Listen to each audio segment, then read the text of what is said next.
Ladies and gentlemen, Sean Miller here, People Who Know Good Wrestling radio show. We are here with the legendary WWE Hall of Famer, Bret the Hitman Hart. Bret, how are you doing tonight? How are you feeling here in Altoona? I'm doing good. I got a great ovation from some great fans. It's nice to be back here. Got a lot of memories in Altoona, you know, and around this area really. And it's just nice that so many fans still remember, you know, the contribution of the Hart Foundation. Absolutely, absolutely. Two huge fans here, myself and Chris, the host of the radio show.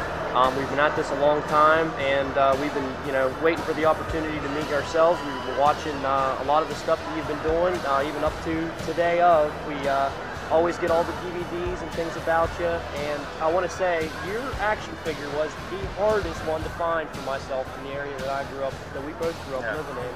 And we had to quite kick and scratch to get it back during that time. It doesn't seem right, does it?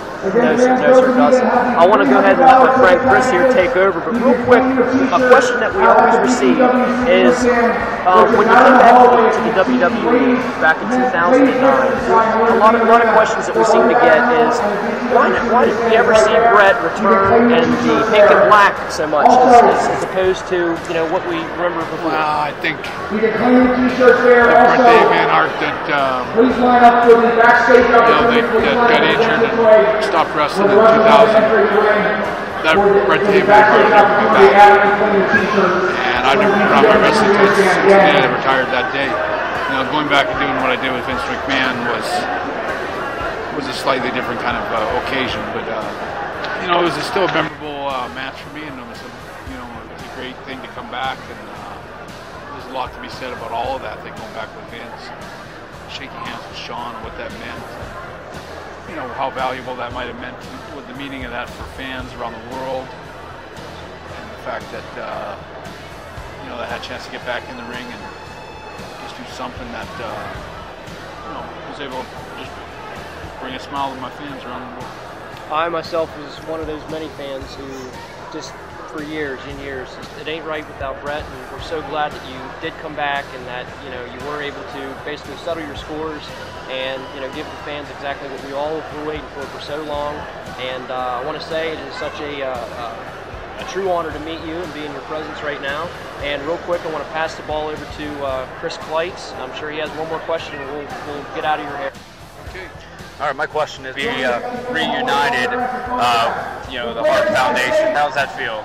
Well, it's great for the Hart Foundation to finally be together. You know, I think we were a team that always got along. We always were good friends.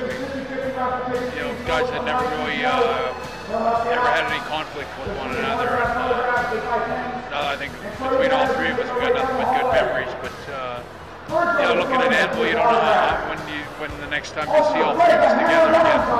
Probably the next time we're all together might be at Jim's funeral. So, unless he starts watching his weight and getting his life together. But you know, I think that you know, it's a rare thing that all three of us are in the same place at the same time. And the fact that we can say, well, we got back together in Altoona and, you know, got to hang out and say hi to some fans and stuff makes it a special night.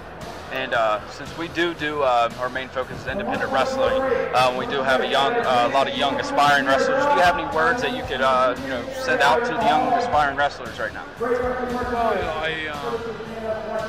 I think my best advice to any young wrestlers is that never give up hope on any dreams they have in wrestling, because every dream you have is achievable if you just put your mind to it. And, you know, there's a lot of hard work ahead if you want to be a top wrestler.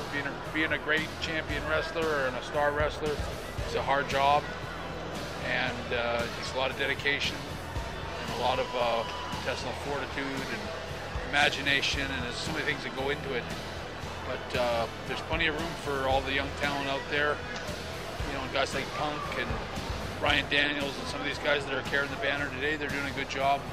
And we're waiting now for the next big stars to come up the pike. And what do you think? I'm just going to add a quick question. You don't have to answer it. What do you think about CM Punk using the best in the world? When we're sitting here with the best there is, the best there was, and the best there ever will be. Wow, I think Punk's, you know, I think it's intended as a compliment. Mm-hmm. And I admire Punk.